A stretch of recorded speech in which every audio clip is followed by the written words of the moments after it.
All right, folks, welcome to Saturday's Bible study. If I have done something worthy of death, I don't refuse to die. But if I am innocent, no one has the right to turn me over to these men to kill me. I appeal to Caesar. Festus conferred with his advisors and then replied, "Very well. You have appealed to Caesar, and to Caesar you will go." A few days later, King Agrippa arrived with his sister Bernice to pay their respects to Festus. During their stay of several days, Festus discussed Paul's case with the king.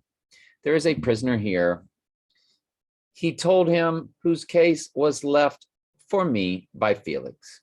When I was in Jerusalem, the leading priests and the Jewish elders pressed charges against him and asked me to condemn him to death.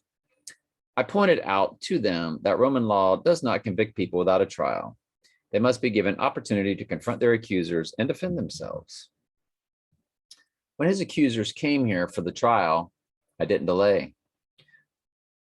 I called the case the very next day and ordered Paul brought in, but the accusations made against him weren't any of the crimes I expected."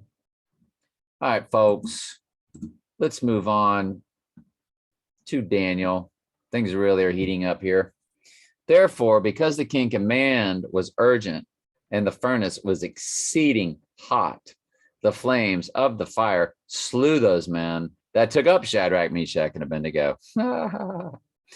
"And these three men, Shadrach, Meshach, and Abednego, fell down, bound in the midst of the fiery furnace.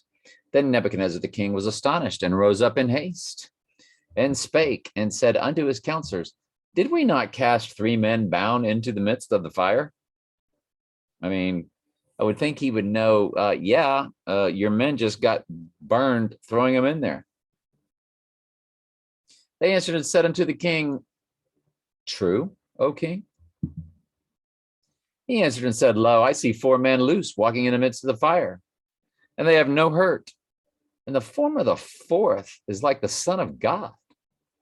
Then Nebuchadnezzar came near to the mouth of the burning fiery furnace and spake and said, "Shadrach, Meshach, and Abednego, ye servants of the Most High God, come forth and come hither." Then Shadrach, Meshach, and Abednego came forth of the midst of the fire.